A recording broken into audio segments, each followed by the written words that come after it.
Sound वैसा है बाबू, ठीक है।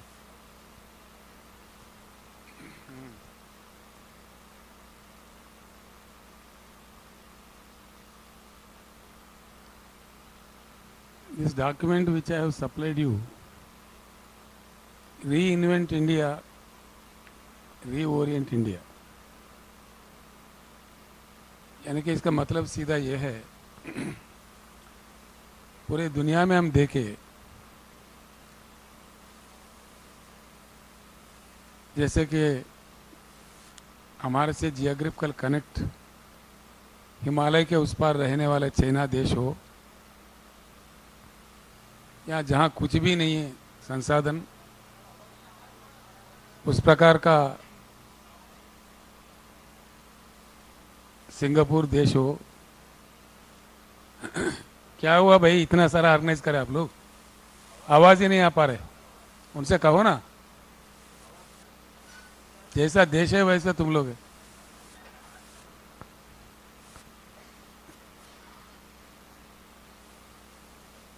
जहाँ कुछ भी नहीं है, नेचुरल रिसोर्स या any other resource except the brain, there is no resource. इस प्रकार का एक अजीब देश है सिंगापुर। उसी प्रकार का नागासाकी, हिरोशिमा बम अटैक के साथ विनाश होने के बाद जिस प्रकार से आज जापान हमारे सामने, पूरी दुनिया के सामने खड़ा हुआ है, उसका ये उदाहरण हो। या जैसा कि east Asian tiger south Korea हो या मलेशिया हो, कई अन्य देश, इनके इतिहास अगर हम देख के परख के, तो साफ बात में समझ में आता है, साफ बात समझ में आता है कि जो देश, जिस किसी भी देश अपने रूटीन से ऊपर आकर आउट ऑफ बॉक्स काम किया है, वहाँ ही कुछ अद्भुत विकास वहाँ के जनता को, वहाँ के समाज को, उस देश को प्राप्त हुआ है। जो रूटीन में है जैसे कि वैसे ही है जैसा हमारा देश है।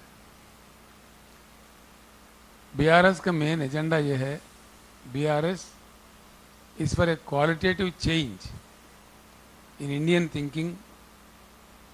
भारत के विचारधारा में एक बदलाव के लिए बीआरएस बहुत प्रयास करेगी।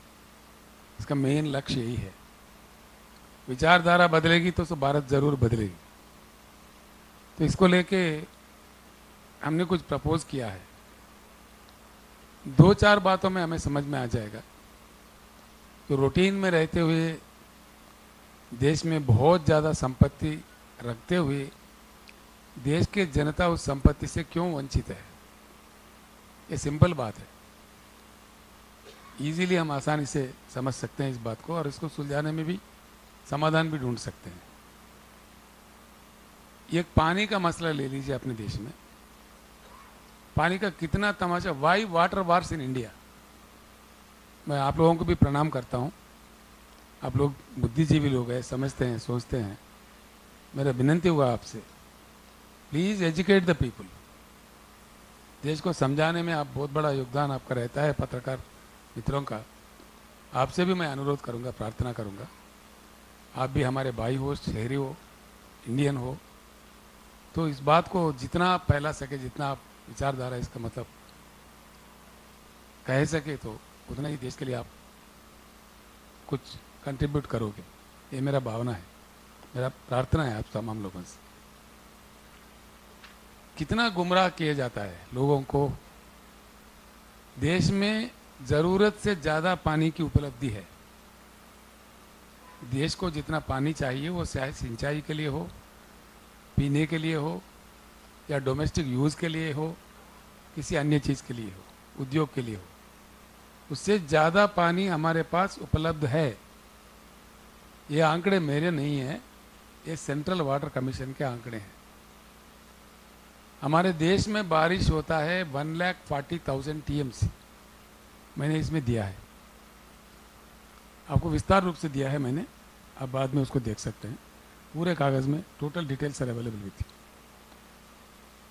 1,40,000 1000 टीएमसी की बारिश होती है इस देश में, उसमें आधा बाष्पीकरण होता है बारिश होते समय ही, आधा आधा से कुछ मात्रा में ज़्यादा 70-75 हज़ार TMC usable water is very much available in Indian reverse. आज तक देश ने 20-21 हज़ार से ज़्यादा पानी नहीं उपयोग किया। हमारे देश का लैंड मास है 83 करोड़ एकर्स, लगभग कुछ कम ज़्यादा में 83 करोड़ एकड़ है। 32 lakhs 87,000 स्क्वायर किलोमीटर है, जो अगर एकड़ में नापा जाए तो 83 करोड़ एकड़ होता है। इसमें सीधे ही 41 करोड़ एकड़ कृषि योग्य भूमि है। सरकार अगर दमदार हो, नीति अगर बदले, तो हर एकड़ में हिंदुस्तान के पानी दिए जा सकते हैं। क्यों नहीं देना चाहिए? जब पानी की उपलब्धि है, भूमि है, कृषि प्रधान देश है, क्यों नहीं देना चाहिए? इसमें रुकावट क्या है? अब बनावटी बातें आप लोग बखूब जानते हैं, बहुत अच्छा जानते हैं। ट्रिब्यूनल्स के नाम पे कितने दशक हमारे केंद्र सरकार हमको कहानियां सुनाता है, वो चाहे कांग्रेस का सरकार हो, भाजपा का। पीछे 75, अभी हमारे पास एक ट्रिब्यूनल है कृष्णा पानी को लेके, ब्रजेश कुमार ट्रिब्यूनल है, जिसका नियुक्त हुआ था 2004 में। आज तक एक बात भी उन्होंने नहीं कहा, पता नहीं अवार्ड कब देते। 19-20 साल गुजर गए, 2-2 दशक, 3-3 दशक, 4-4 दशक ट्रिब्यूनल अपना अवार्ड नहीं दे पाए। ट्रिब्यूनल अवार्ड नहीं देने का मतलब ही क्या है? क्यों नहीं देते हैं? केंद्र सरकार क्या तमाशा देखता है? क्यों खामोशी इख्तियार करता है? इतनी इंपॉर्टेंट चीज़ है, प्राथमिक चीज़ है, बेसिक नीड है। सारे देश पीने के पानी के किल्लत में है, ब्रैकिश पानी पीता है, किडनी बीमारियां बढ़ रही है देश में, गलत सलत पानी पी के, ब्रैकिश पानी पी के। इसमें भी अगर ध्यान ना दे तो लंबी लंबी भाषण और कितने साल सुनेंगे? कितने साल चलेगा ये नाटक? Y water wars in India? पानी के लिए युद्ध करने का कोई जरूरत है इस देश में? क्यों लड़वाया जा रहा है राज्यों के बीच में? सतलेज रावीज के लिए पंजाब हरियाणा लड़ता है, महानदी के लिए छत्तीसगढ़ उड़ीसा लड़ता है, गोदावरी को लेके महाराष्ट्र, तेलंगाना, आंध्र प्रदेश, कर्नाटक लड़ता है, कावेरी पानी को लेके कर्नाटक, तमिलनाडु लड़ता है। किसी अन्य कहीं ऐसे झगड़े पंचायत क्यों? गैर जरूरी, जो जिसका जरूरत है ही नहीं। भरपूर पानी जब हर एकड़ में दिया जा सकता है और पानी की संसाधन की उपलब्धि है, संपत्ति है, पानी की संपत्ति भगवान ने दिया है, प्रकृति ने दिया है, जनता क्यों वंचित हो? देश क्यों वंचित हो इससे? आप अगर हर एकड़ में भी पानी दे दे तो 40,000 टीएमसी भी बहुत ज़्यादा हो गया। उसके बाद और 30,000 टीएमसी हमारे पास है।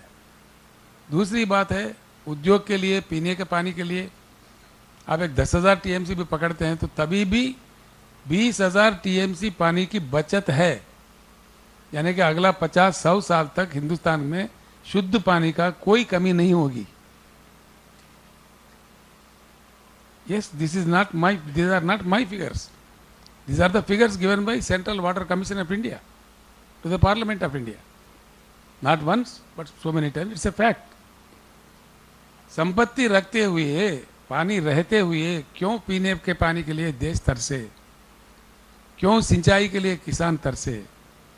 क्यों परेशान हो? कोई मतलब है?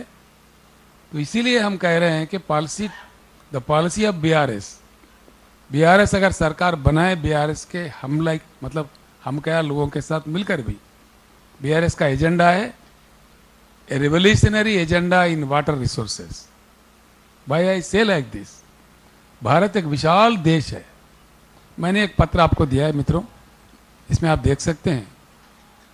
इस पत्र biggest dams in the world on reverse, आप लोग देखिए। करीब ये डैम है जिम्बाब्वे देश में जाम्बेजी रिवर पे, जिसकी क्षमता है 6,533 टीएमसी। पत्रकार मित्रों से मेरी प्रार्थना है, ये बहुत अहम चीज़ है, दया करके प्लीज़ लोगों तक पहुंचाइए। जितना अच्छा आप पहुंचा पाए तो लोगों में एक जागृति आएगी। 650,000 से भी ऊपर 6,533 टीएमसी इस रिजर्वायर की कैपेसिटी है। उसके बाद अंगारा रिवर पर रशिया में है 5,968। मैंने दिया है, डिटेल्स आपके पास है, मैं एग्जाम्पल तौर पर कह रहा हूँ, दीज आर द फैक्ट्स। इस प्रकार के कई देशों में, नाइलू रिवर पे इजिप्ट में है 4,600, ब्रिटिश कोलंबिया में 2,600 है, चाइना में है 3 गार्जेस डैम 1,400 वाला, कोलोराडो यूएसए में है 1,250 वाला ओवर डैम। क्या हमारे देश में, इतनी विशाल देश में इतनी विशाल जनता, जहां हर साल कई राज्यों में बाढ़ भी आता है, कई राज्यों में सूखा भी पड़ता है, हमने सब कुछ देखा है, देश ने अनुभव किया है, ऐसे 1-2 रिजर्वायर का भी जरूरत नहीं है? क्यों जरूरत नहीं है? क्यों इस तरफ चिंता नहीं कर रहे देश, केंद्र सरकार, राज्यों का सरकार, कोई भी हो? क्यों इस प्रकार का हम नहीं सोच रहे? ये तो बाढ़ से भी बचा सकते हैं, ऐसे डैम बनाने से सूखा से भी हम बच सकते हैं, जिंदगी में पीने की पानी की किल्लत ही नहीं होगी देश के किसी भी भाग में। ये सब कर सकते हुए, और सबसे बड़ी बात यह है, मैंने इसीलिए आउट ऑफ बॉक्स कह रहा था, ये जो रूटीन कहानियां सुना के, रूटीन बातें कह के, झूठे मूठे बातें बोल के जनता को गुमराह किया जा रहा है, इससे उबर कर आउट ऑफ बॉक्स आना चाहिए। ऐसे करने वाला, क्षमता वाला राजनीति ही देश में चलना चाहिए। देश के जनता भी इस बात को, देश के युवा खासकर इस बात को सोचना चाहिए।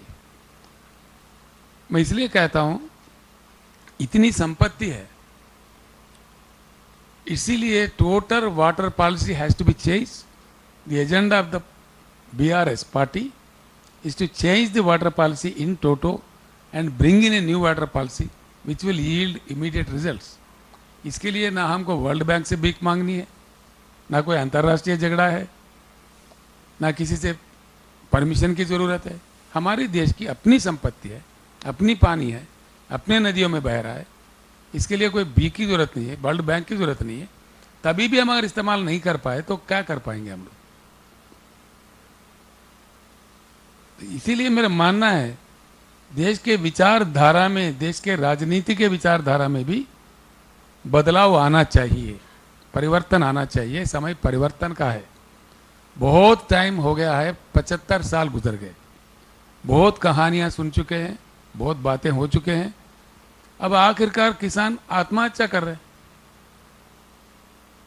महाराष्ट्र जैसा राज्य जो इकोनॉमिकली स्ट्रांग है, जहां से 2-2 नदियां निकलते हैं, कहीं उपनदियां हैं, ऐसे जगह हिंदुस्तान के सबसे ज़्यादा आज यवतमाल डिस्ट्रिक्ट में किसान आत्महत्या कर रहे हैं। बड़ी शर्म की बात है। क्यों करना चाहिए? इसको देखते तमाशा देख रहे हैं कभी से। कभी कोई फिल्म एक्टर है, नाना पाटेकर जी, उसका नाम क्या है, उन्होंने कोई ट्रस्ट कर दिया, मैंने कुछ कभी फेसबुक पे देखा था, जो आत्महत्या कर रहे कि किसान उनके फैमिलीज को मदद कर रहे। ऐसी स्थिति बने ही क्यों रहे? ये क्या तमाशा होता है? तो इसीलिए पानी का टोटल पॉलिसी चेंज होना चाहिए 100%। और करंट का जो पॉलिसी है, करंट क्यों नहीं दिया जाता इस देश में? एक्चुअली इंडिया का इंस्टॉल्ड पावर कैपेसिटी है 4,10,000 मेगावाट। मैंने पत्र दिया है आपको, इसमें है किसी भी साल, किस साल कितना इस्तेमाल किया, वो पत्र आपके पास है अभी। किसी भी साल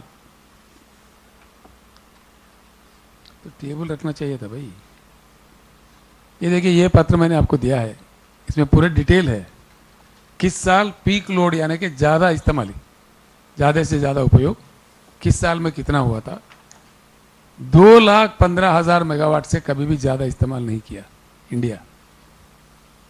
highest peak load of India was 2,15,888 megawatts. मैंने आपको दिया है पेपर ये, जबकि 4,10,000 मेगावाट पावर की इंस्टॉल्ड कैपेसिटी है हमारे पास। और तमाशा ये है, पार्लियामेंट को गवर्नमेंट ऑफ इंडिया ने गुज़िश्ता पार्लियामेंट सेशन में, दिसंबर जो सेशन चला था उसमें समाधान दिया है। एक हमारे ही सदस्य ने पूछा था क्वेश्चन, 40 लाख बिजली उत्पत्ति करने वाले कारखाने देश के कई भागों में है, वो भी लिस्ट मैंने दिया है आपको। उल्टे सुलटे कुछ झगड़ा में जो गवर्नमेंट ऑफ इंडिया समझता है तो इजीली सुलझा जा सकता है, अगर चाहे तो कानून बदला जा सकता है। 40,000 मेगावाट वाला बिजली कारखाने एनसीएलटी के चक्कर में स्ट्रेस्ड एसेट्स करके डिक्लेयर कर दिया है। वो सुलझा दे के बटन दबा देते हैं, करंट चालू होकर आ सकता है, लेकिन सारे जनता परेशान है देश में। किसी भी राज्य में 24 घंटा करंट नहीं मिलता किसी भी चीज के लिए। किसान खेती किसानी के लिए तो मिलता ही नहीं। कई राज्यों में तो किसान परेशान है, कभी दिन में आए तो कभी रात में, 4-4 बार 5-5 बार जाता है, 2-2 घंटा 3-3 बार आके जाता है। कई राज्यों में तो 3-3 दिन नहीं आता है। बस इस प्रकार की स्थिति क्यों बने रहे? डेवलपमेंट इंडेक्स में सबसे पहला दुनिया भर में देखा जाता है कितना power per capita power utilisation है। हम उभरते ही नहीं, ऊपर आते ही नहीं। अब कहां से डेवलप करेंगे इंडिया? लंबी लंबी भाषण, झूठी वादे, कहानियां, ये कब तक सुनते रहेंगे? कब तक चलेगा ये बात? इसीलिए हम चाहते हैं, भारत की जनता से, भारत के युवा से हम अनुरोध करते हैं, ये परिवर्तन का समय है। देश को परिवर्तित होना चाहिए। अब बेसब्र हो जाए तो काफ़ी अलग सलग बातें में निकल सकते हैं। कहीं हम हर चीज़ में पीछे नहीं, हमारा इंफ्रास्ट्रक्चर ठीक है, क्यों पिछड़ापन है? हर चीज़ रहे जैसा दिखता है, master of all but jack of none. ये क्या बात हो गया?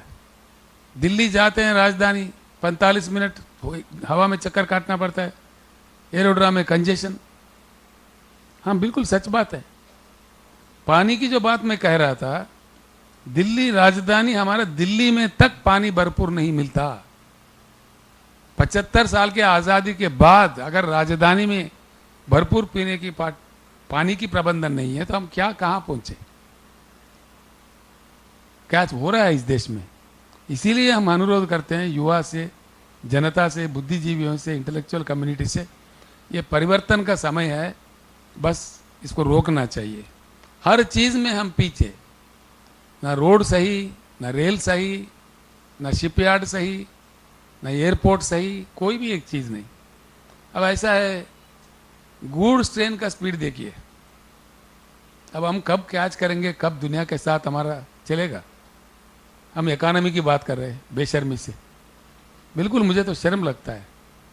ऐसा है, Indian truck speed, Indian goods train का स्पीड है, आपको दिया मैंने पेपर, ये एवरेज स्पीड है 24 किलोमीटर इंडियन गूड्स ट्रेन का, जबकि चाइना का गूड्स ट्रेन का एवरेज स्पीड है 120 किलोमीटर। अब हम कब मुकाबला करेंगे जी चाइना से? ये संभव है? यूएस का 78 किलोमीटर है, यूनाइटेड किंगडम का 75 किलोमीटर है, ऑस्ट्रेलिया का 80 किलोमीटर है, जर्मनी के 60 किलोमीटर है। ये मैंने दिए है आपको। और इंडिया का 24 किलोमीटर है। और हम बातें कर रहे हैं, लोगों को बहला रहे, धर्म के नाम पे, जातिवाद नाम पे देश को डिवाइड कर रहे, मनमानी गेम खिलवाड़ा कर रहे। तो ये कहाँ पहुंचेंगे देश हमारा? इसलिए हम चाहते हैं ये ऐसी हकीकतें देश के सामने आए और हमारे पत्रकार भाई ज़्यादा मेहनत करें ऐसी चीज़ों को जनता के सामने रखने का। और परिवर्तन के लिए आप बहुत बड़ा योगदान कर सकते हैं, अगर आप चाहे तो करना भी चाहिए, because you are the 4th state of the country. Democracy के जो स्तंभ होते हैं, 4 स्तंभ में हमारे मीडिया बहुत ही अहम, it is the 4th state of the Indian democracy. मैं इसलिए विनती करता हूँ आपसे विनयपूर्वक, ट्रक का स्पीड भी देखिए। Indian truck speed is 50 kilometres per hour average, जबकि जापान का 80 किलोमीटर है, साउथ कोरिया का 80 है, यूनाइटेड किंगडम का 95 है, यूएस के 115 तक है। हम कब कैच करेंगे दुनिया के साथ? हमारा इकोनॉमी कैसा बढ़ेगा? बातों में बढ़ेगा, भाषण में बढ़ेगा, स्टेटमेंट्स में बढ़ेगा, हकीकत में कब बढ़ेगा? हम कैच कर पाएंगे दुनिया के साथ? आगे निकल पाएंगे? इतने बेसिक नीड्स, बेसिक चीज़ों पे हम पीछे रहते हुए अब कब तक ऐसे कहानियाँ लोगों को सुनाते जाएंगे? इसलिए मैं कहता हूँ बीआरएस के पॉलिसी है कि total water policy will be change, total power policy has to be change, and new irrigation projects such with a large magnitude, कम से कम 2-4 प्रोजेक्ट बनाएंगे स्ट्रेटेजिक पॉइंट्स में। उसके लिए सारा प्रबंधन करेंगे। जो कानून में संशोधन लाना है, चाहे संविधान का संशोधन हो, बिल्कुल वो संशोधन करेंगे और उसका पूरा प्रबंधन करेंगे। पानी का हर लिहाज से किल्लत को कम कर देंगे। और ये भी कहते हैं, देखिए सिंगापुर का बिल्कुल पेरीमीटर ही है 193 किलोमीटर। अगर पूरा राउंड भी सिंगापुर को नापा जाए, एक ही पोर्ट है उनके पास, उनका 193 किलोमीटर उनका पेरीमीटर है। वो एक ही पोर्ट वाला सिंगापुर 37.3 मिलियन, मैंने ये भी दिया है आपको, कंटेनर्स हैंडल करता है।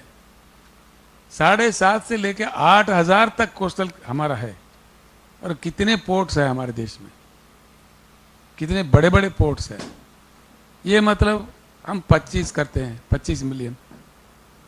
और चाइना 210 से लेकर 250 मिलियन डील करता है।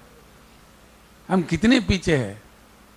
हमारे एक्सपोर्ट्स क्या है, हमारे इंपोर्ट्स क्या है, हमारे पोर्ट्स क्या है? तो कब हम इन लोगों के साथ मुकाबला कर पाएंगे? कब हम आगे बढ़ पाएंगे? ये कहानियाँ कब तक ये चलते रहेंगे? इस बात पे भी बहुत सख्ती से सोचने की ज़रूरत है, इन बातों को समझने की ज़रूरत है। मैं एक बात और कहना चाहूँगा आपसे। आज देश में एक धंधा चल रहा है, प्रधानमंत्री जी ही खुद कहते हैं, मैंने खुद सुना है टीवी पे, government has no business to do business. क्यों नहीं भैया? समझ में नहीं आता। गवर्नमेंट का तो काम है बिजनेस करना चाहिए या करना चाहिए। अपनी जिम्मेदारी से हटने वाला सरकार थोड़ी होता है, जिम्मेदारी निभाना चाहिए। आज क्या हो रहा है? Socialization of the losses, privatization of the profits. जहां नुकसान होता है ठोक दो जनता पे, बता दो, उनको डरा दो कि भाई ये इसमें नुकसान आ गया, घाटा हो गया, लिहाजा पेट्रोल बढ़ाओ, डीजल बढ़ाओ, गैस बढ़ाओ, फलाना बढ़ाओ, ढिमकाना बढ़ाओ। जिसमें प्रॉफिट होता है वो प्राइवेटाइज कर दो। बेहद अंधाधुन प्राइवेटाइजेशन क्यों किए जा रहे हैं? किस लिए किए जा रहे हैं? देखिए कितना तमाशा होता है। बिजली के जो मामला है, हम हमारे देश में इतना जबरदस्त बिजली दे सकते हैं, इसके लिए भी कोई हमारे को अमेरिका की मदद नहीं है, नहीं चाहिए, ना ही वर्ल्ड बैंक का, ना कोई इंटरनेशनल ट्रीटी है, किसी अन्य देश से हमारे कोई ज़रूरत ही नहीं है। बहुत आसानी से हम अपने पावर के अंदर, अपने संविधान के अंदर, हमारे संविधान के छत्रछाया में बहुत जबरदस्त 24 घंटा उच्च गुणवत्ता वाला पावर दे सकते हैं। बिल्कुल दे सकते हैं, संभव है। इसलिए संभव है, कोयला खदान इतने हैं हमारे पास। India has 361 billion tons of coal reserves. 361 billion tons मैंने दिया है आपको, कागजों में है, आप लोग बाद में देख लीजिए तफसील से, मैं अपने बात कह दे रहा हूँ। 361 बिलियन टन्स यानी कि उसमें अगर 40-50% भी जब रिट्रीवल करते आता है तो 125 ईयर्स के लिए, पूरे देश के लिए बिजली देने के लिए काफ़ी है। इतनी संपत्तियां हमारे पास रखते हुए हम पूरे प्राइवेट की बात कर रहे हैं। अदानी पावर, अंबानी पावर, जिंदानी पावर, बोंदानी पावर क्यों दे रहे भाई? समझ में नहीं आता। पावर सेक्टर तो इतनी इंपॉर्टेंट चीज़ है कि देश की प्रगति, विकास को मापने में दुनिया के पूरे इंडेक्सेस में पर कैपिटा पावर यूटिलाइजेशन को ही माना जाता है। कौन सा देश कितना पर कैपिटा इसका पावर है, उसी से खाता मालूम हो जाता है देश का। तो क्यों आज प्राइवेट में दे रहे? क्या बात है? लाखों हमारे कर्मचारी हैं, बहुत अनुभवी लोग हैं, क्यों देना पड़ रहा है? क्या बात है? पब्लिक सेक्टर में रहना चाहिए। अगर पूरा पावर प्राइवेट में दे दो, एक दिन आएगा वो सरकार को ब्लैकमेल करेगा, देश को ब्लैकमेल करेगा। They will hold the government for ransom. पूरा पूरा उनके हाथ में रख दो। जहाँ क्रिटिकल है, जहाँ प्राइवेट ही कर सकता है, वहाँ दे दो कुछ मात्रा में। लेकिन ये बहाना बना के, और ये भी कैसे, इतने सालों से जो जेनकोस है, ट्रांसकोस है, बिजली कारखाने हैं, बिजली घर है, इतने लाखों किलोमीटर के वायरिंग है, इतनी संपत्ति बनाई है, जो पब्लिक सेक्टर हमारा जो कर्मचारी वहाँ के, उनके खून पसीना से देश की जनता की ये प्रॉपर्टी है, लाखों करोड़ों का प्रॉपर्टी है, लाखों करोड़ों। उस प्रॉपर्टी को आप हजारों करोड़ों में कुछ एक गिनती करके लेडीजर बुक्स बना के आप दे रहे, जैसे पवन हंस का किया गया था। पवन हंस को जो एक कंपनी था सरकार का, पब्लिक सेक्टर कंपनी, उसको जो बोनस मिलता था गवर्नमेंट को, जो डिविडेंड मिलता था, उससे भी कम दाम में बेच दिए प्राइवेटाइजेशन के नाम पे। रखते तो डिविडेंड तो मिलता कम से कम। इसी प्रकार का इतने लाखों करोड़ों वाला प्रॉपर्टी को यूं ही कुछ ही ले लेके, कुछ कहानी बना के, अब उनका क्या नतीजा निकल रहा है? आज अदानी का क्या निकल रहा है नतीजा? झूठे मतलब चीजें बना के, बनावटी शेयर्स का वैल्यू बढ़ा के, कितना मतलब पूरे देश खतरे में आ रहा है, सारे बैंकिंग व्यवस्था खतरे में आ रहा है। इसके लिए कौन जवाब देगा? यानी कि इस अंधाधुन प्राइवेटाइजेशन, जो मन में है करो, जो कहते जाओ करते जाओ, ये बिल्कुल नहीं चलेगा, नहीं चलने देगा। बीआरएस का पॉलिसी है पावर सेक्टर। मैं सीधे कह रहा हूं, प्रधानमंत्री जी आपके हाथ में पावर है, आज आप कर सकते हो, लेकिन 24 के बाद तो हम ही को आना है। हम बिल्कुल पावर सेक्टर को आप प्राइवेट करते हो तभी वापस ले लेंगे। इसका मैं एक उदाहरण देता हूं आपको, ये कोई बड़ी बात नहीं है। कुछ लोगों के बात ये समझ में नहीं आएगा कि ये कैसे संभव होगा। एयर इंडिया का कहानी समझी है। एयर इंडिया पहले टाटास के पास ही था, प्राइवेट ही था, जो इंडियन एयरलाइंस था। 1953 में उसका राष्ट्रीयकरण हुआ, सरकार के पास आ गया। फिर वापस मोदी जी ने उनको फिर सेम टाटास को वापस दे दिया, जहां से आया था फिर वही चला गया। अब जब राष्ट्रीयकरण करना चाहता है सरकार, केंद्र सरकार, तो बिल्कुल कर सकते हैं, इसमें कोई रोकदार नहीं, हमारे संविधान में उसका प्रावधान है। हम कह रहे हैं पावर सेक्टर डेफिनेटली बीआरएस का पॉलिसी है, we will take it out, even Modi's government will privatize it, we will take it back and we will nationalize the power sector. 90% of the power sector will be kept in public sector. जो अच्छा खासा चल रहा है उसमें खामियां है, ठीक है, उसका बना देते हैं भरपूर पावर। और मैं आश्वासन देता हूं देश के जनता को, जैसा हमने अनुभव है हमारे को तेलंगाना राज्य में किया है, मैंने लिया है सेंट्रल इलेक्ट्रिसिटी अथॉरिटी से। बीआरएस को अगर चुना लेता है हिंदुस्तान के जनता, हमको हमारे कंसोर्शियम, हमारे लाइक माइंडेड जो पार्टी से, हमारे गुट को अगर चुनता है, 2 साल के अंदर जगमगाता हिंदुस्तान, हिंदुस्तान के हर कस्बा में, हर गांव में, कोने कोने में उच्च गुणवत्ता वाला बिजली मिलेगा, बहुत अच्छा मिलेगा, निरंतर मिलेगा। ये मेरा वायदा है देश के साथ, जो हमने तेलंगाना राज्य में करके बताया है। और पूरे हिंदुस्तान में एक ही तेलंगाना राज्य है जहां 24 घंटा का करंट का उपलब्धि हर सेक्टर के लिए है। हो सकता है न्यूयॉर्क शहर में पावर जाए, लंदन में जाए, लेकिन हैदराबाद शहर में पावर नहीं जाएगा। Hyderabad has been converted into a power island. इस प्रकार का व्यवस्था हमने खड़ा किया है, ये कोई भी देख सकता है, उसका जानकारी ले भी सकते हैं। ये सेंट्रल इलेक्ट्रिसिटी अथॉरिटी से भी इसका आपको मिल सकता है, आप वेबसाइट पे इसको देख सकते हैं। तो इस प्रकार का कर सकते हो या नहीं करना। और दूसरी सबसे बड़ा चीज मैं तो कहता हूं एक साजिश है, वो चाहे केंद्र सरकार कांग्रेस का हो, भाजपा का हो, दोनों का रवैया ऐसे ही रहा।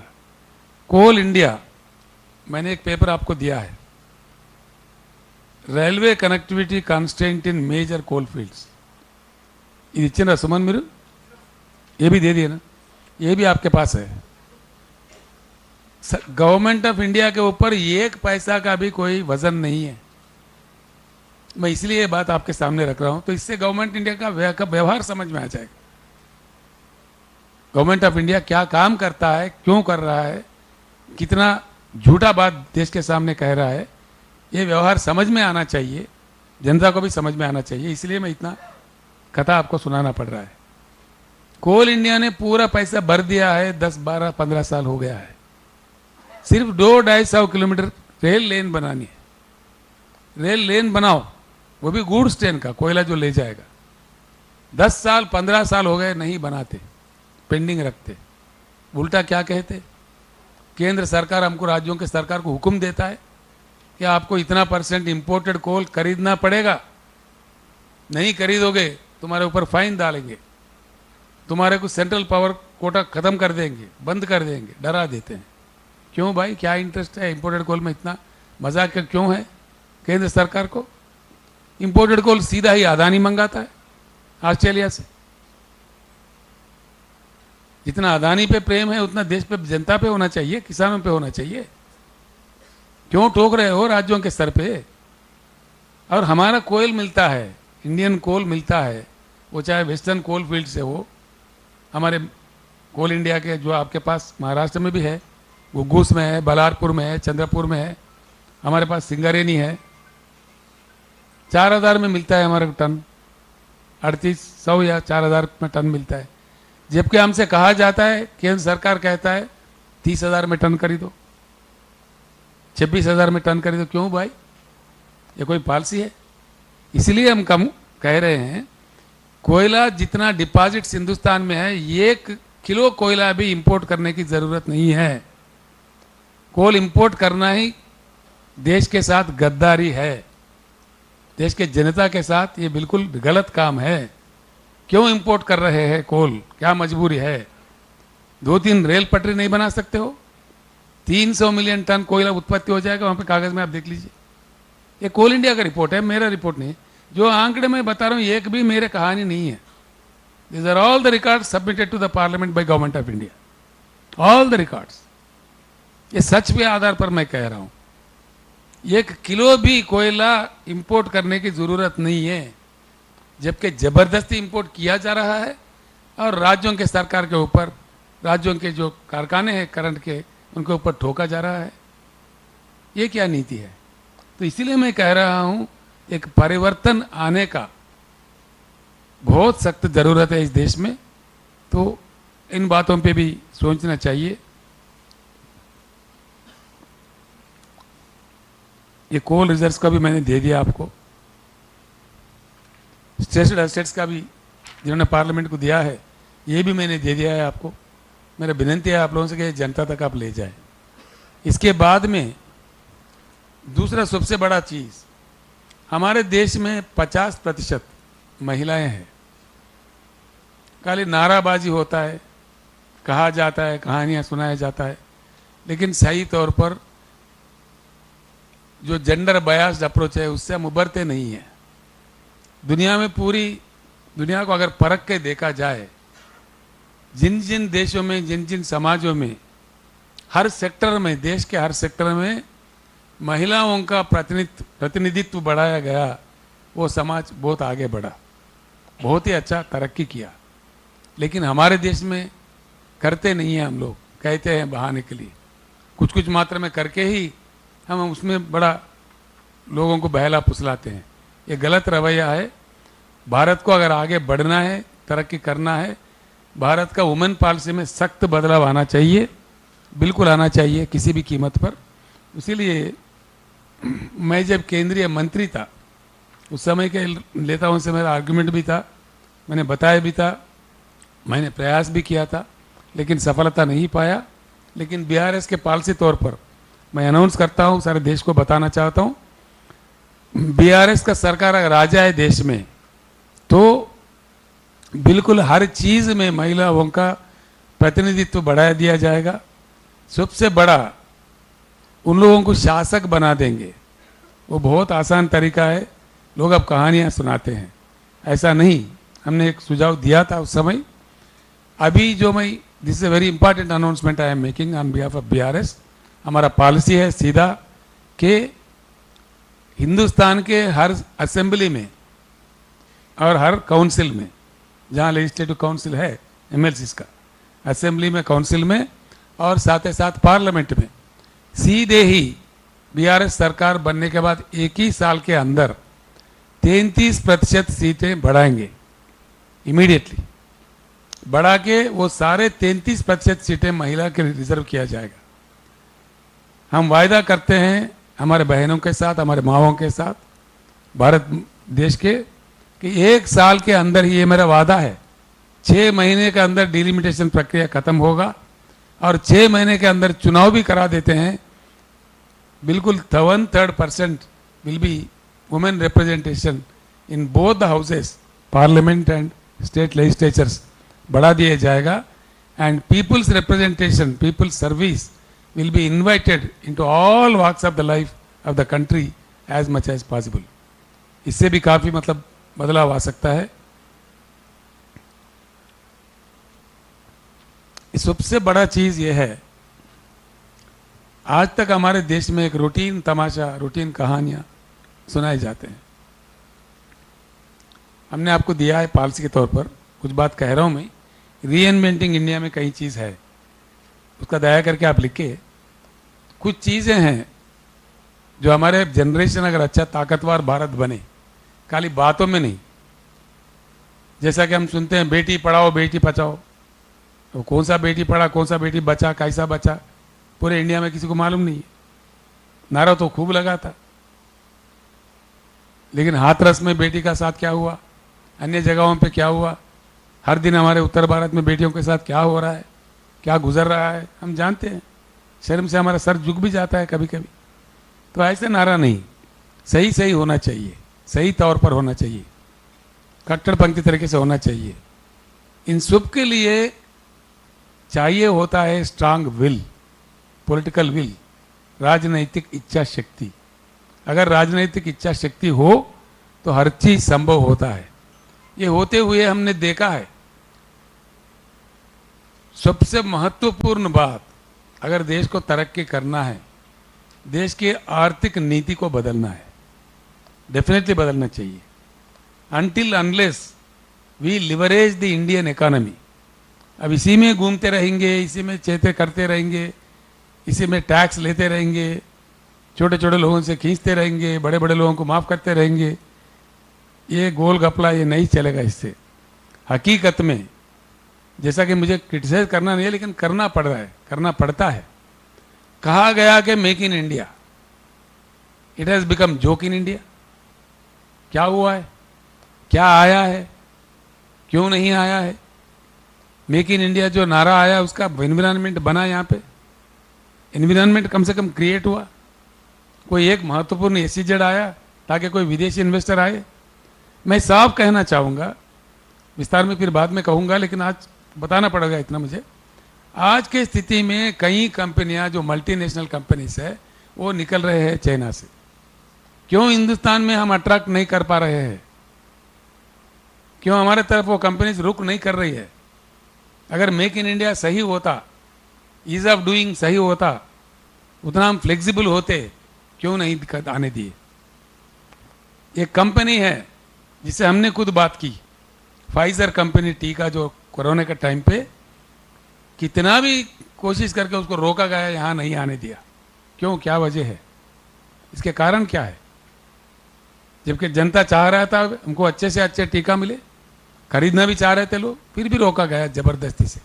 हमने भी प्रयास किया, नीति आयोग में बात किया, पीएमओ में भी बात किया, कहीं मेरे साथ कई चीफ मिनिस्टर्स ने भी बात किया, लेकिन नहीं आने दिया। क्या बात है? अनेक कंपनी आना चाहते हैं लेकिन आने नहीं देते हैं। उल्टा फिर लोगों को गुमराह करने के लिए मेक इन इंडिया कहते हैं। Where is the environment in India? Make in India के जो स्लोगन है उसके साथ उसके बराबर का एनवायरनमेंट है क्या? हकीकत में ईज ऑफ डूइंग है क्या? उतनी सुविधाएं दिए गए हैं क्या? है तो क्यों नहीं आ रहा है? नहीं आते। जो हमारे मित्र है, हमारे दोस्त है, उनके लिए हम काम करेंगे, उनके इन्फ्लेट करेंगे शेयर मार्केट में, क्यों आने देंगे? नहीं आने देंगे। ये प्रकार चल रहा है। तो इसीलिए ये सारे गरीबी को मिटाना है, सारी चीज़ों को लागू करना है, तो सबसे महत्वपूर्ण बात ये होता है इंडियन इकोनॉमी को लिवरेज करना पड़ेगा। इसके लिए पूर्ण तरीके से नई नीतियाँ, रिवोल्यूशनरी नीतियाँ, जिस प्रकार से चाइना ने अपनाया था, जिस प्रकार से सिंगापुर ने अपनाया था, जिस प्रकार ने मलेशिया ने अपनाया था, जिस प्रकार से साउथ कोरिया ने अपनाया था, वो वैसा हिंदुस्तान को करना चाहिए। उस तरफ भी भारत राष्ट्र समिति पूर्ण प्रयास करेगी। आगे चल के विस्तार में हम ये पॉलिसी भी देश के सामने रखेंगे। जो बातें हम कह रहे हैं, आज कह रहे हैं, ये तो प्रेस मीट में कह रहे हैं, इसका पूरा डॉक्यूमेंट बन रहा है। भारत राष्ट्र समिति का पूर्ण पॉलिसी देश में रखना है। हमें कोई जल्दी नहीं है। हम एक चुनाव के लिए 2 सीट जीतने के लिए भारत राष्ट्र समिति नहीं है भाइयों। भारत राष्ट्र समिति एक मिशन है।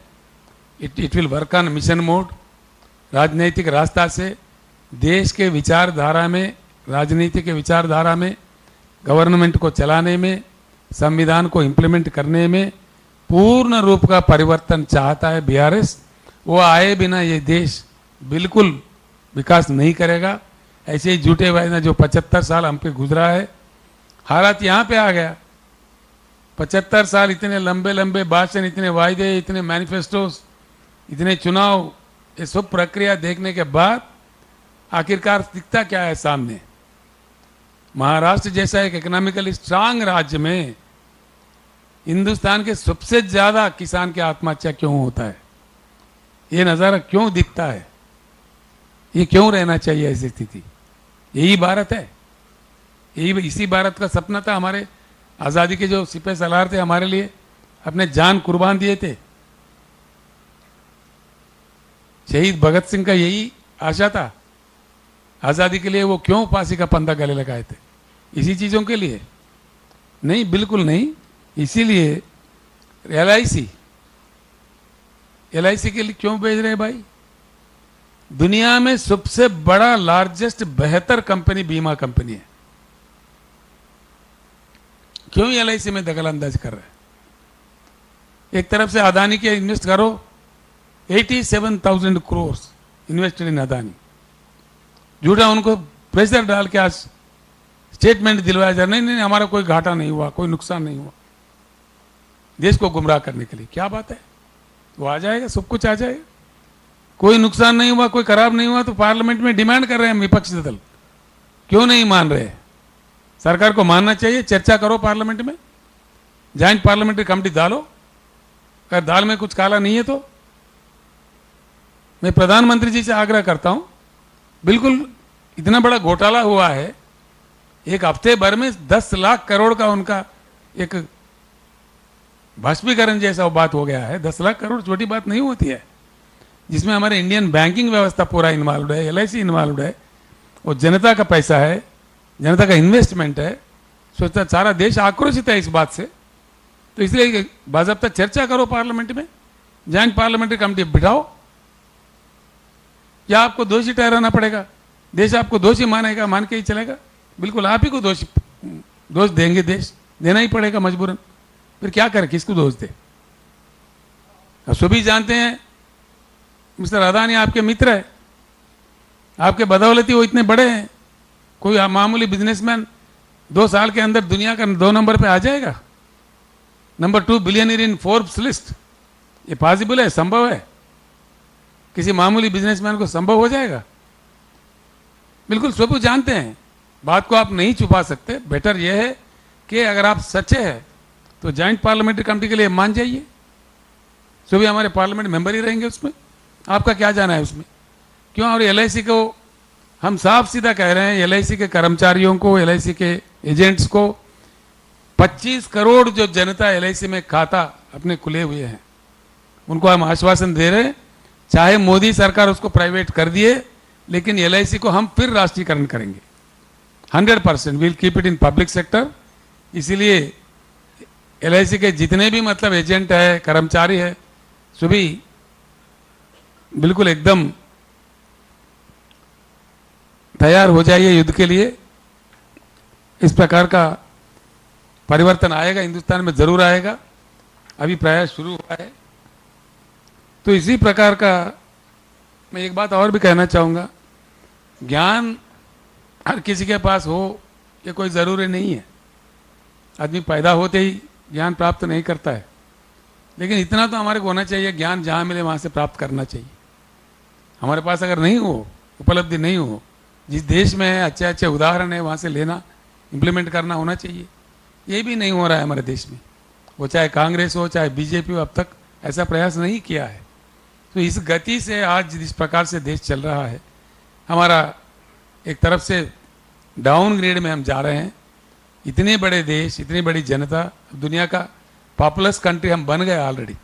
चाइना से भी हमारे पॉपुलेशन बढ़ गया, अभी नए हिसाब किताब बता रहे। तो इससे हम खिलवाड़ ज़्यादा नहीं कर सकते। इसीलिए देश के युवा से, देश के किसानों से, देश के प्रजा से, देश के जनता से हमारा अनुरोध है। पहली बार मैं बीआरएस बनने के बाद आप ही के पास आया नांदेड़ में, तेलंगाना राज्य छोड़ के। इसके बाद मेरा अगला प्रेस मीट दिल्ली में होगा, तो इसलिए मैं इतनी बातें आपके सामने रखना चाह रहा था। आपको ज़्यादा ट्रबल दिया मैंने सुबह से, तो इसलिए आपको मैं धन्यवाद भी देता हूँ। ये बात जनता तक पहुँचाए और आप एक के बाद एक कुछ प्रश्न पूछना चाहिए। One at a time please. नहीं, no anxiety, no anxiety please, one at a time. मैं हूँ भाई, बैठो आप आराम से। मैं हूँ। तो ये बात है, तो इस पर सुनिए एक मिनट सुनो ना, जल्दी क्यों कर रहे? आई एम हियर। इस देश को हर लिहाज से बचाना है। जाति के नाम पे तोड़ना भी विराद है, हम विरोध करते हैं उसके। मजहब के नाम पे भी तोड़ो, इसका हम विरोध करते हैं। देश का विभाजन भी ठीक नहीं है देश के भविष्य के लिए। देश के पूरे जितने भी सिटीजन्स है सभी एक ही दर्जे के हैं, सब एक साथ रहे, इकट्ठे रहे, सभी मिलजुल कर देश का तरक्की करे, ये हम चाहते हैं। ये हमारी परंपरा रही है, तो इसीलिए ये हमारा पॉलिसी होगा। और कुछ अन्य बातें हैं तो एक एक करके पूछिए। मैं I am here, please wait. Sir, इस नोट में रिफॉर्म की बात की गई है, इलेक्टोरल रिफॉर्म और जुडिशियल रिफॉर्म। इलेक्टोरल रिफॉर्म में आप नोट पे कहा गया है कि 6 मंथ के अंदर state and central election shall be held simultaneously within a period of 6 months। इसको आप अगर थोड़ा विस्तार से बता सकें। और जुडिशियल रिफॉर्म में किस तरीके के रिफॉर्म की आप बात करते हैं? ऐसा है, आज जो चुनाव हो रहे हैं, इस बात को कई बार चर्चा देश में हो रहा है कि एक चुनाव आता है, कोई मिड टर्म पोल, पूरे राज्य में कार्यकाल बंद, बैन, इलेक्शन बैन। कहीं एक असेंबली में आता है, पूरे जिले में बंद, टप। इस प्रकार का विकास में भी ये बाधा पड़ रहा है। हर किसी का चिंता है कि ज़्यादा बार चुनाव ना हो, इसका कुछ तरकीब ढूंढा जाए। इसमें कई मतलब प्रपोजल्स है, हमारे सामने भी कुछ प्रपोजल है। उसमें मैंने दिया एक चीज़, जहाँ सरकार गिर जाता है किसी राज्य का, तो बाकी टाइम के लिए ही चुनाव हो, 5 साल के लिए फिर ना हो, ऐसे कुछ है। मैं आपसे एक रिक्वेस्ट ये करना चाहूँगा, इस चीज़ को पूरे विस्तार से, मैंने कम चीज़ बताया आपको, एजुकेशन पे भी बात करना है, हेल्थ पे भी बात करना है, कई अन्य चीज़ें भी है। बीआरएस पॉलिसी की टोटल ड्राफ्ट बन रही है, उसमें कुछ सुप्रीम कोर्ट के भी फॉर्मर जजेस है जिनको हमने रिक्वेस्ट किया है, वो लोग लगे हुए हैं। हाई कोर्ट के भी चीफ जस्टिस भी है, वो लोग भी लगे हुए हैं। कई श्रेया पांड्या, कौशिक बसु जैसे, गोविंद राव जी जैसे अर्थशास्त्री भी है, उनको भी मैंने रिक्वेस्ट किया है। और कई शास्त्रज्ञ हैं जैसे अशोक गुलाटी जैसे एग्रो इकोनॉमिस्ट भी है, उनको भी मैंने रिक्वेस्ट किया है। और कम से कम एक 50-60 रिटायर्ड आईएएस ऑफिसर्स भी है, राज्यों में चीफ सेक्रेटरी के दर्जे में, सेंट्रल गवर्नमेंट के कई बड़े पोस्टों पे काम करने वाले लोग भी है। एक 100-125 लोगों की गुट इस पे काम कर रही है। एक डॉक्यूमेंट के शक्ल में कुछ ही समय में हम देश के सामने उसको पेश करेंगे। सर एक मेरा सवाल है सर, अभी आपने जो no anxiety please, one at a time. एक बार पूछ रहे ना भाई, पूछने दो। इधर से click. Sir, this is Srinivas from Deccan Chronicle. Sir, you have been pushing the Sir, you have been pushing the welfare and development agenda, and you have intensified this when you have shifted to BRS to fight against the national parties at center.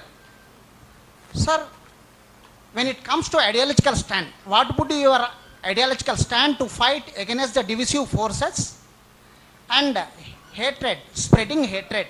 So what would be your ideological stand in fight against the divisive forces as a BRS? I have made it very clear just now that all citizens will be treated equal. There should be no division, no disrespect to anybody. Everyone shall get their right. Everyone shall be respected. This is our policy.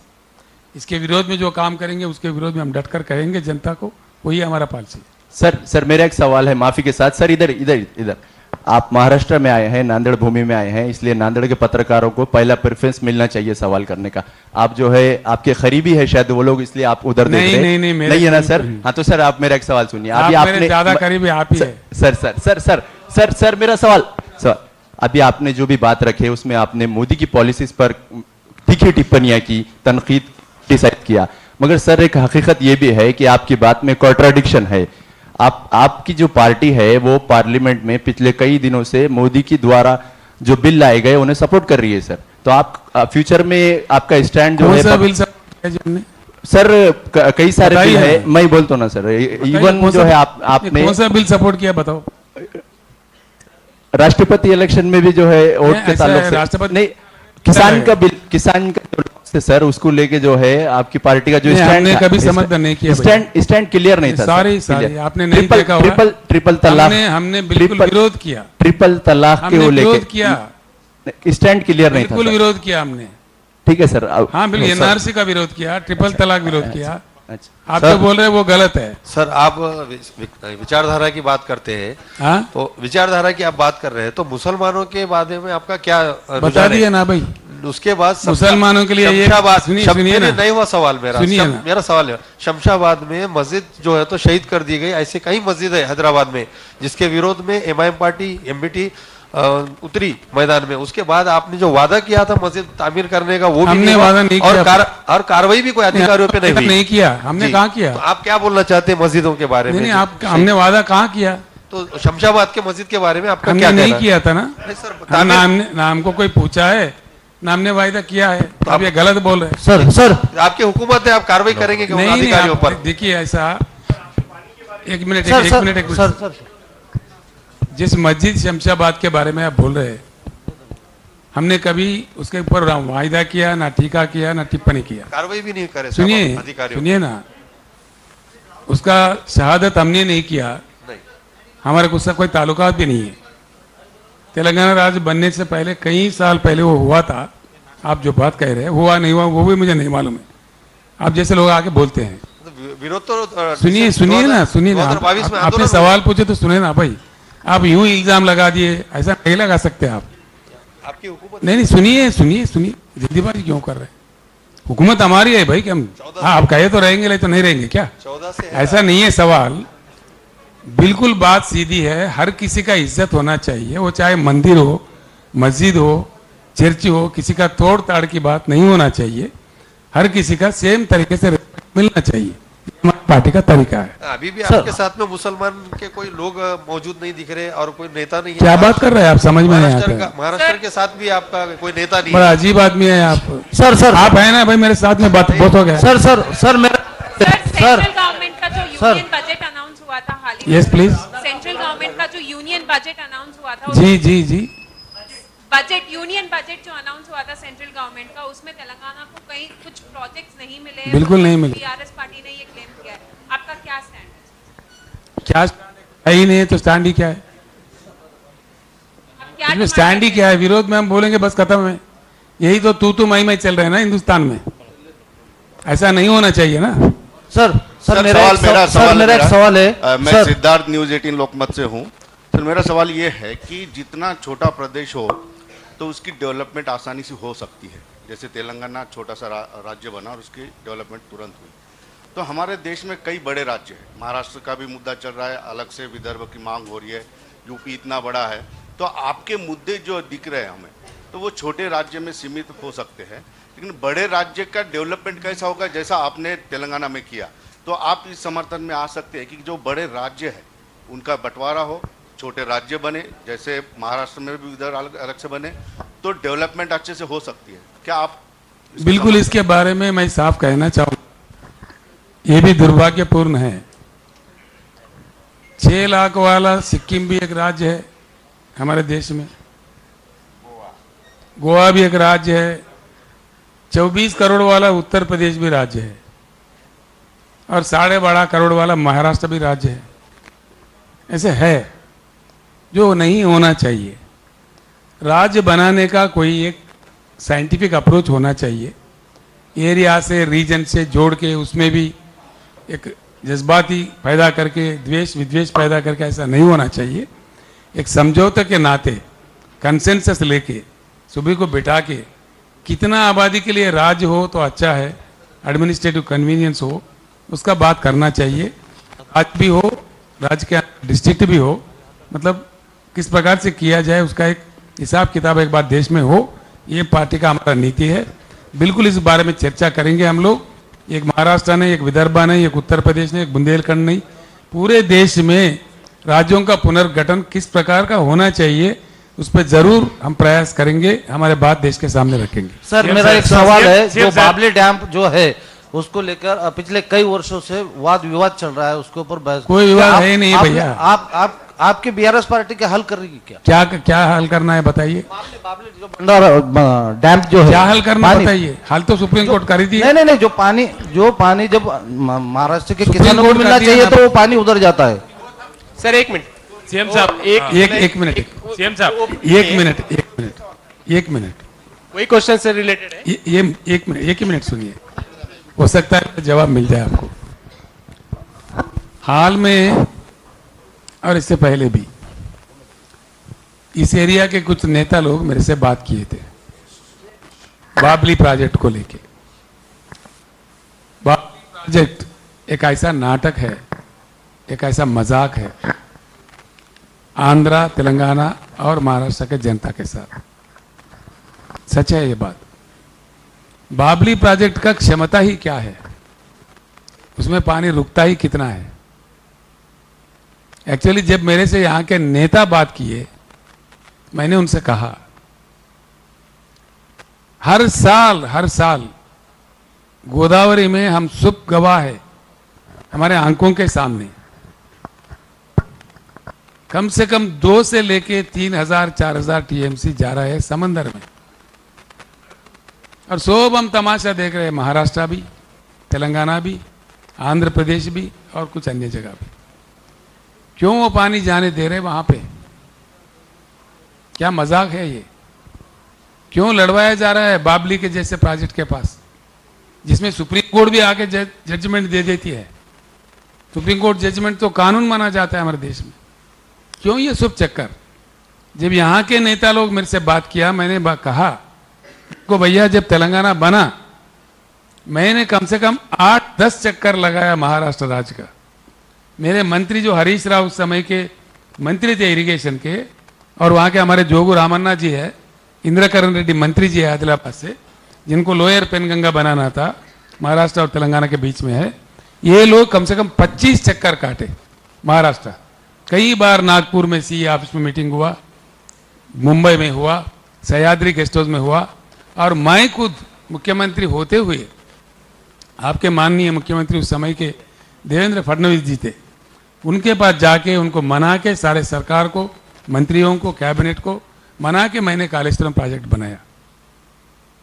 मैं महाराष्ट्र के नेताओं से मैं अभी भी अनुरोध करता हूं पब्लिकली, बाबली नहीं, अगर हम समझदार हो, हम सही बात को मानने के लिए तैयार हो, गोदावरी में जो पानी है, जो वेस्ट जा रहा है, हम सभी राज्यों के लिए पानी काफी है। हर साल जा रहा है पानी, हर साल। सर कुछ सुनिए भैया, बड़ा इंपॉर्टेंट बात है इसमें, क्या इतनी भी बुद्धि नहीं है हमारे पास? पार्टीबाजी के नाते केंद्र में अलग सरकार है, यहां अलग सरकार है, वहां अलग सरकार है, इन चीजों को लेके लड़वाया जा रहा है। अगर महाराष्ट्र, आंध्रा, तेलंगाना, छत्तीसगढ़, जिसमें जो भी भागीदार है, 4 राज्यों के मुख्यमंत्री बैठो, सुलझाओ, निकालो। जैसा हमने कालेश्वरम के लिए 8 के 10 चक्कर काट के हमने महाराष्ट्र सरकार को मना लिया और प्रोजेक्ट हमारा कामयाब हो गया, बना दिया, भरपूर पानी हम ले रहे हैं, अभी बिल्कुल मालामाल हो गए।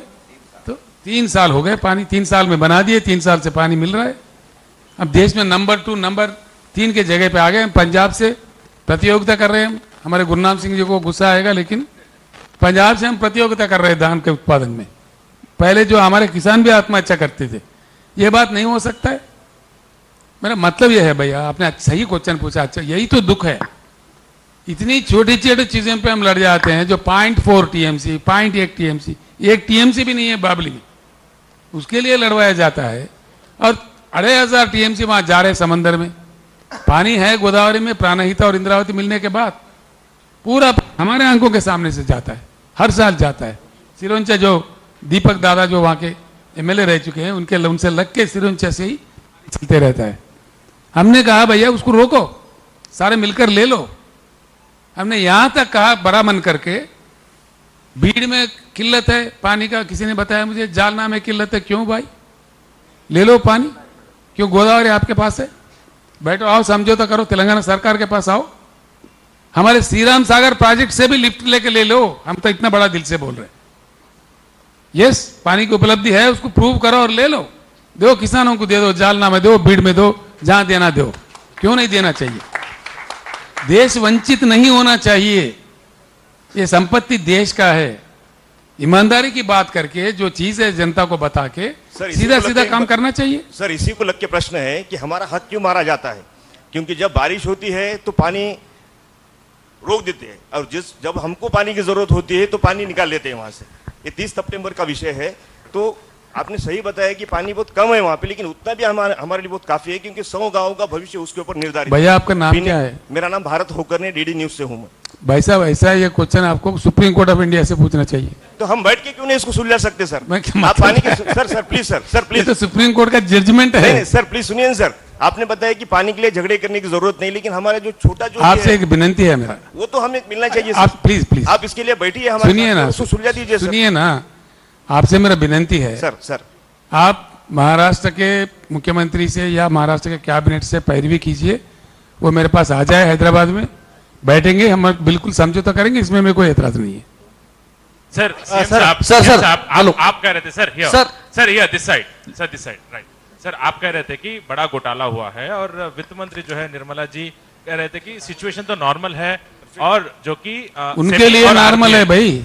तो सर आप कैसा देखेंगे इस पूरे उनके लिए नॉर्मल है, देश के लिए नॉर्मल नहीं है। आप क्या ऐसा है, नॉर्मल क्या चीज होता है भैया? देखो, समझिए आप ही ने खरीदा, मैंने खरीदा, गरीब आदमी, आप जैसा हम दोनों खरीदे। समझो जो 3000 850 का एक क्या है उसको बोलते शेयर, एक शेयर था, हमको तो मालूम नहीं शेयर था, जिसका 1000 रुपए पे 1100 रुपए आए, तो मामला ठीक है कि बिगड़ गया? निर्मला सीतारामन तो बड़ा अकलमंद औरत है, वो जिसको चाहे जो चाहे बोल देती है। अब आप बोलिए मुझे, 4000 वाला 1000 पे आया तो अच्छा हुआ कि साफ है मामला, कुछ गड़बड़ है? सिंपल बात है, इसमें कोई रॉकेट साइंस है क्या? देश के वित्त मंत्री के लायक क्वेश्चन ही नहीं है ये तो मामूली आदमी साहूकार बता देगा गांव का। सर आपका डिमांड क्या रहेगा इस पे? मतलब क्यों जॉइंट पार्लियामेंट्री कमेटी डालो, इंक्वायरी करो, क्यों मना कर रहे हैं सरकार उसमें? लिफ्ट इरिगेशन से तेलंगाना ने इतनी प्रगति की है, तो आप आरोपों का राजकारण न करते हुए महाराष्ट्र शासन और केंद्र शासन से लिफ्ट इरिगेशन के बारे में आप क्या बातचीत करने वाले हैं अगले कुछ दिनों में? मैं आपको एक बात कह दिया, आप कहां तक समझ पाए मुझे नहीं मालूम। मैं सीधे फिर एक बार कह रहा हूं भैया, हिंदुस्तान के जो 41 करोड़ एकड़ कृषि योग्य भूमि है, हर वो एकड़ में पानी बिल्कुल दिया जा सकता है, अगर हिंदुस्तान के राजनेताओं के पास दिमाग हो, बुद्धि हो, सहनता हो, समझने की क्षमता हो। अगर सारे नेता तैयार है, मैं लीड लेने के लिए तैयार हूं, आप भी मेरे साथ चलिए, बिल्कुल बुलाइए, पूरे लोगों को बुलाइए, बैठते हैं। बीआरएस के पास लिफ्ट इरिगेशन का कुछ प्लान है क्या? प्लीज बताइए सब। मेरे पास नहीं, मैं कोई शास्त्रज्ञ नहीं हूं, लेकिन उनके बुद्धिजीवी अलग है। जो सीडब्ल्यूसी के चेयरमैन है, जो राधाकांत भारती है, इंटरलिंकिंग ऑफ इंडियन रिवर्स बोल के किताबें में लिखे गए हैं, कई सुझाव दिए हैं लोगों ने, किस प्रकार से मिलाया जा सकता, किस बेसिन को किधर जोड़ना चाहिए, ये सारी चीजें बता चुके हैं। है, ऑलरेडी रिकॉर्ड्स है, लेकिन नेता लोग है ना जो करना नहीं चाहते। Hello sir, hello sir, myself is Kanhaiya Khandelwal from NDTV News Channel. What is the purpose of your rally in Nanded? जी, आपका नांदेड़ में रैली करने का मकसद क्या है सर? आप ऐसा है भैया, रामायण पूरा सुन के राम का क्या सीता क्या लगता है बोले तो मैं क्या बोलूं? आपको मेरा सर समझ में नहीं आया सर कि सारे जो पॉलिटिशियंस होते हैं इसी तरह की बातें करते हैं, आते हैं अपना राजकारण करते हैं और फिर चले जाते हैं सत्ता में आने के बाद सारे वायदे भूल जाते हैं। तेलंगाना में आप आइए, हम तेलंगाना में आने से पहले क्या था, आज क्या है, मैं आपको आह्वानित करता हूं। You can please, you are most welcome to the state of Telangana. Sir, जो आपका अनुभव है हमने उसको वहां गलत साबित किया है, जो हमने कहा है उससे बढ़कर के हमने काम कर दिया है। आप प्लीज वेलकम टू तेलंगाना। उसी तेलंगाना मॉडल को सारे देश में लागू करना ही हमारा प्रयास है। सर एक सवाल ये है कि तारीखी शहर हैदराबाद का नाम चेंज किया जा रहा है, हिंदुस्तान के कई शहरों के भी नाम चेंज किए जा रहे हैं, तो आप इसको किस तरह से देखते हैं? ये नाम चेंज करना एक नाटक है, काम चेंज करना बहुत जरूरी है। सर नाम चेंज की बात करने वाले सुनो ना भाई, नाम चेंज करने वाले नाटकबाजी करने वाले हैं, काम चेंज करने वाले बीआरएस वाले हैं। सर अभी देश में एक जातिवाद को लेकर, धर्मवाद को लेकर बहुत बड़ा बवाल मच चुका है।